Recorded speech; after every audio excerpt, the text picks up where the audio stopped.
10 seconds left. 5 seconds left. Begin.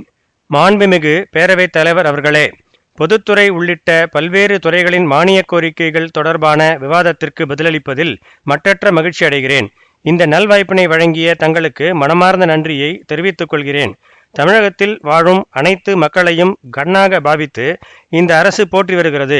அதேபோல இங்குள்ள இலங்கை அகதிகளையும் ஆதரித்து அவர்களை பாதுகாப்போடு இந்த அரசு நடத்தி வருகிறது என்பதை இந்த நேரத்தில் சுட்டிக்காட்ட விரும்புகிறேன்.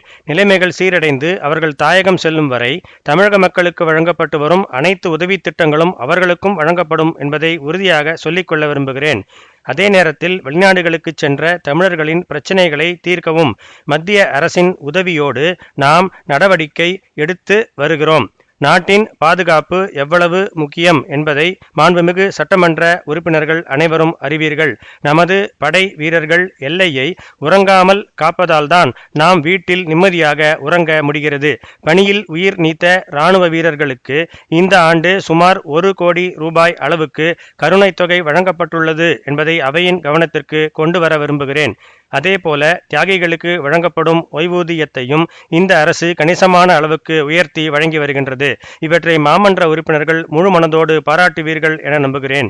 தங்களது பல்வேறு பிரச்சனைகள் குறித்து பொதுமக்கள் வழங்கும் மனுக்களை முதலமைச்சரின் தனிப்பிரிவு பரிசீலித்து வருகிறது. அனைத்து துறைகளுடன் இணைந்து மக்களின் பிரச்சனைகளுக்கு தீர்வு காணப்படுகிறது.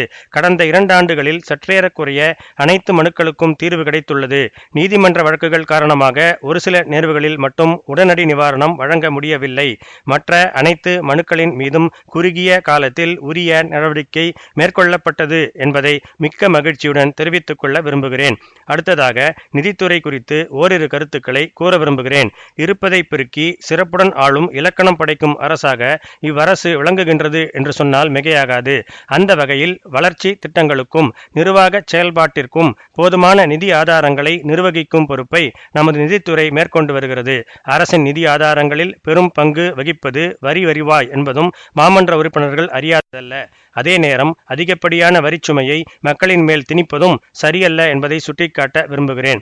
அந்த வகையில் இந்த ஆண்டு விதிக்கப்பட்டுள்ள குறைந்தபட்ச வரி உயர்வினை மாமன்றம் ஏற்றுக்கொள்ள வேண்டும் என்று கேட்டுக்கொள்ள விரும்புகிறேன். இந்த நேரத்தில் மற்றொன்றையும் அவையின் கவனத்திற்கு கொண்டு வர ஆசைப்படுகிறேன். மக்களின் எதிர்பார்ப்புகளுக்கு ஏற்ப அரசின் நலத்திட்டங்களை செயல்படுத்த அதிக நிதி தேவைப்படுகின்றது.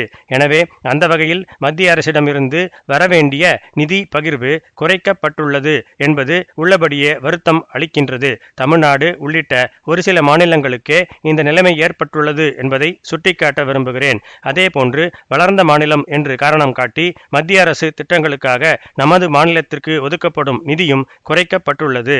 இது குறித்து விரைவில் மாண்புமிகு பிரதமர் அவர்களை சந்தித்து நமது மாநிலத்தின் சார்பில் தொடர்ந்து முறையிடப்படும் என்று உறுதியாக கூற விரும்புகிறேன். இதற்கு அனைத்து கட்சிகளையும் சேர்ந்த நம் மாநில நாடாளுமன்ற உறுப்பினர்கள் ஒத்துழைப்பு தர வேண்டும் என்று இந்த சந்தர்ப்பத்தில் கேட்டுக்கொள்ள விரும்புகிறேன். மக்கள் அனைவரும் தங்களுக்கென ஒரு வீடு கட்டுவதை தங்கள் வாழ்நாள் சாதனையாகவே பார்க்கின்றனர். வீடு, மனைவி, மக்கள் என்று பழமொழி சொல்லக்கூடிய அளவுக்கு வீட்டிற்கு முக்கியத்துவம் உள்ளது.